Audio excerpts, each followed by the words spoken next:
Hello, I'm Alex Capron, and I'm going to talk today about why the Nuremberg Code had such little effect in the United States in the post-war period. To do that, I want to go back to the end of the Second World War in 1945, when the Allied nations began to grapple with the horrors that the Third Reich had wreaked across the continent. Most shockingly, of course, in the concentration camps. Part of that reckoning was formalized through the International Military Tribunal, which was authorized under the London Charter, which had been drawn up during the war and formally decreed by the Allies 3 months after VE Day. The Charter set forth 3 offenses: crimes against the peace, war crimes, and crimes against humanity, as well as other substantive and procedural rules for the trials, which were held in the Palace of Justice in the Bavarian city of Nuremberg. The task of the International Tribunal, made up of judges from the 4 great powers, France, the United Kingdom, the USSR, and the United States, was to try 24 of the chief Nazi officials and their financial and industrial allies on the charges of committing and conspiring to commit the 3 war crimes on a massive scale. The proceedings began on the 20th of November, 1945, and after 10 months of evidence and argument, 12 defendants were sentenced to death. 7 received prison terms ranging from 10 years to life imprisonment on October 1st, 1946. 3 weeks later, on the 25th of October, 1946, indictments were filed in the first case in what are known as the subsequent Nuremberg proceedings. That case, the doctor's trial, took place in the same location, but before a court that consisted of 3 American jurists.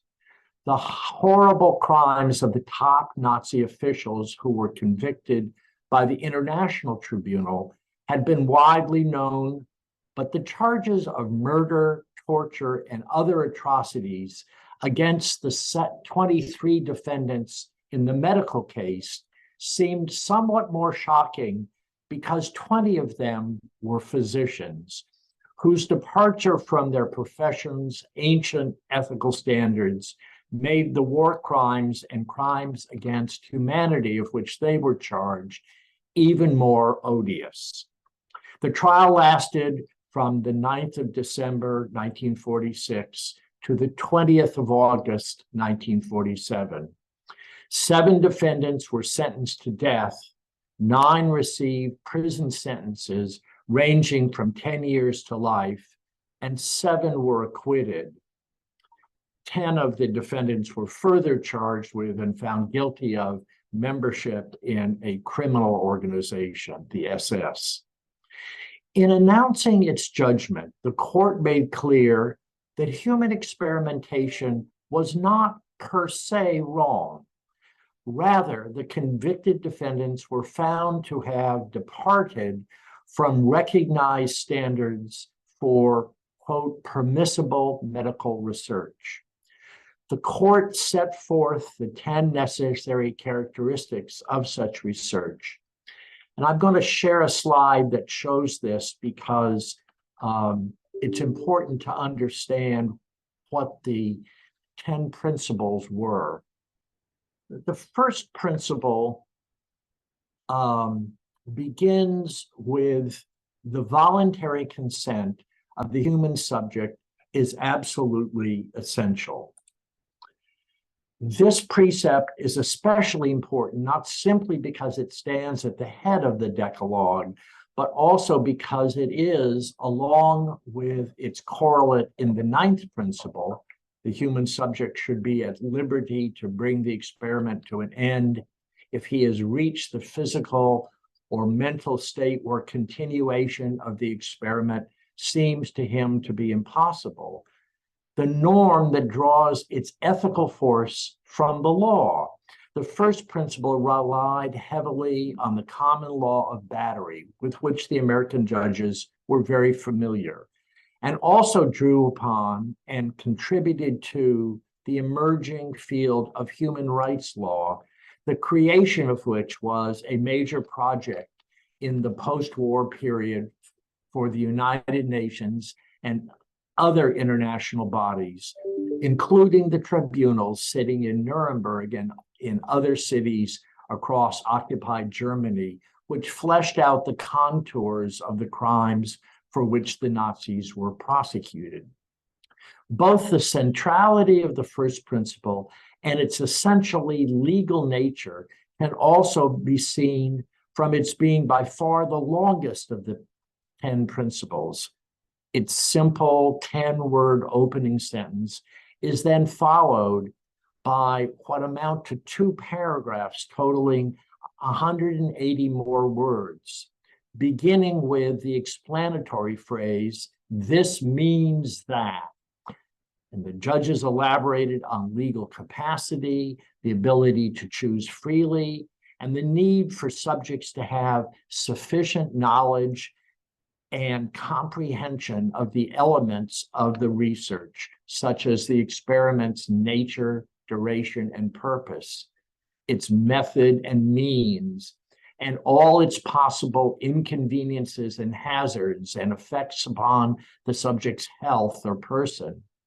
The first principle further holds that ascertaining the quality of the consent is the personal duty and responsibility of each person who initiates, directs, or engages in the experiment, which may not be delegated to another person.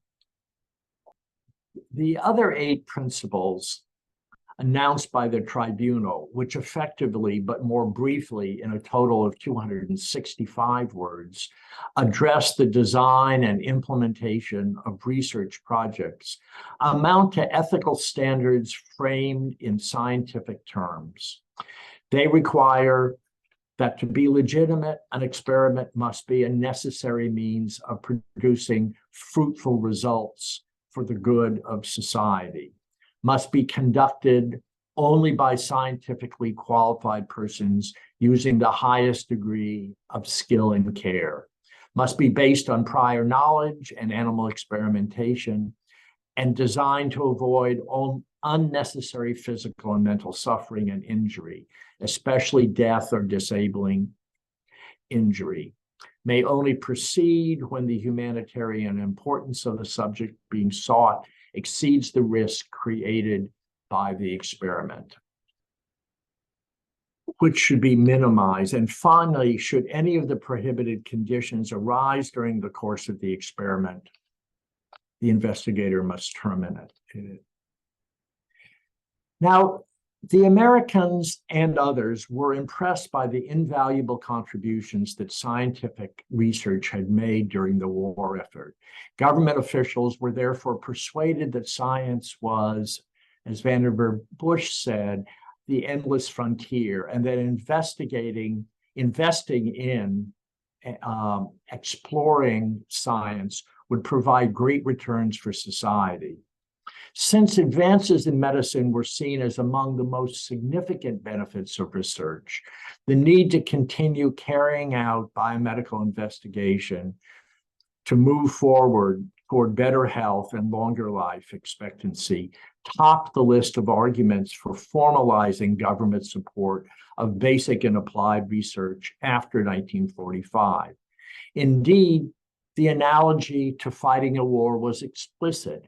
As President Roosevelt observed, the annual deaths from 1 or 2 diseases, which cut short the useful lives of citizens, are far in excess of the total number of Americans' lives lost in battle during the war.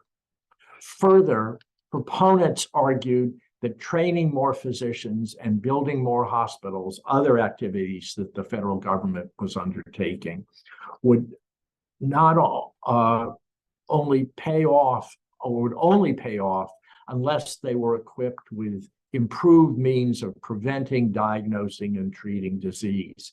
As a result, the National Institutes of Health received ever larger appropriations, both for its intramural research and for grants to academic medical centers.